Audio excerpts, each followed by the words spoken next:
So, basta sa ating talakayan, so doon sa paliwanag ninyo, parang hindi ba nabantayang mabuti itong pagbuo natin ng 2026 budget? Mismo ang Pangulong Bongbong sa kanyang huling sona, matatandaan mo, di ba sabi niya, anumang pondo na hindi po nakapaloob doon sa NEP, aba, ibibito niyo yan sa kabuuan. Ayun ang binanggit ng Pangulo pa, kaya dapat daw po ang pondo natin na ipapasa sa 2026, abay talagang dapat to malinis na malinis, walang question, Sen. Sabi niya, wina-warningan ko kayo, sabi niya, lahat ng budgetary items na hindi naka-align sa NEP, yan, tama po kayo. ibibito ko yan. So, sana naging aral sa ating lahat yung 2025 budget na kung saan ay nalugmok tayo sa napaka-maanomalyang corruption tungkol sa flood control. Naku, Na ang pinanggalingan talaga yung budget na yan. Tama wala po. namang wala namang makikipagdebate. Yan ang pinanggalingan yan eh. So kung pag-uusapan, susuyurin natin. Kaya ulit-ulit ko sinasabi, yung mga kasama ko, ako ay talagang bumilib din sa kanila dahil meron silang resolve na sabihin, susuyurin natin yan. Opo. Hindi na tayo papayag. Kaya nga sinabi ko, ako'y naniwala at ako'y na mag-asa na yung ating magagawang 2026 budget ay million light years away from the 2025 budget. Saka gusto nating kalimutan yun eh. Totoo po, in comparison sa 2025 budget, ano ang pagkakaiba, Sen, itong 2026? Nawala nga yung nawala nga yung mga flood control. Iniba lang ang pangalan, di ba? Pinasok ata sa iba't ibang ahensya, Sen. Ako, nakikipagtalo ako sa kanila. Kahit na sa mga budget hearings lang, hanggang dun sa plenary debates, pinipilit ko na meron akong panukalang batas.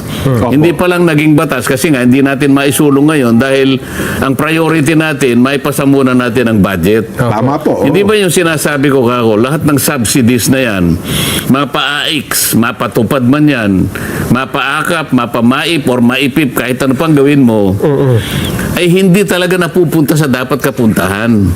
Nagiging political patronage yan. Sinamahan na nga ng survey, hindi nga. Ito nga, kalahati pa rin ng populasyon na nagsasabing mahirap pa rin kami. Hindi ba pinanukala ko, sabi ko na ang gagawin na lang natin para maging makatotohanan, yan, opo. yung lahat ng gumagamit ng 200 kilowatt hours, yan ang ililibre natin. Pababa, Totoo po, Ang magiging resulta kasi niyan, sabi ko, ang matatarget niyan diretso. Lahat ng mahihirap, kasi ilagay mo na lamang sa median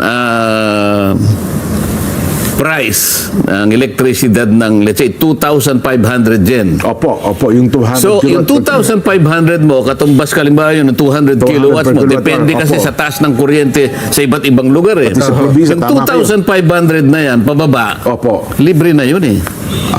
So, pag inilibre sa'yo, hindi ka na nagbayad, direkta mong nakuha yung benepisyo. Yung 2,500 na yun, maring maliit sa'yo. Dahil nakaririwasa ka, ganun din sa'yo, Nelson. Kaya lang, para sa isang karaniwang mahirap pamilya, talaga. yung 2,500 na hindi niya na ibabayad sa kuryente, may aaporsyon niya sa pangangailangan niya sa araw-araw.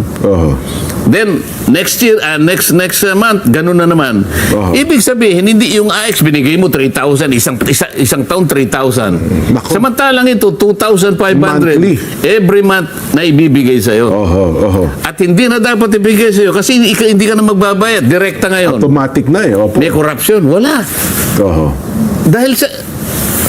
Hindi mo na binabayad direkta sa'yo. Hindi pa nadaan sa politiko. Walang pasikat. Hindi nadaan sa politiko. Ngayon, makakapagpasikat pa ba ngayon? Wala. So, walang corruption, walang pasikat, diretso. Ngayon, imbes na sana, yung paliwanag ko na yun, yung AX man lang sana, ginawa na lang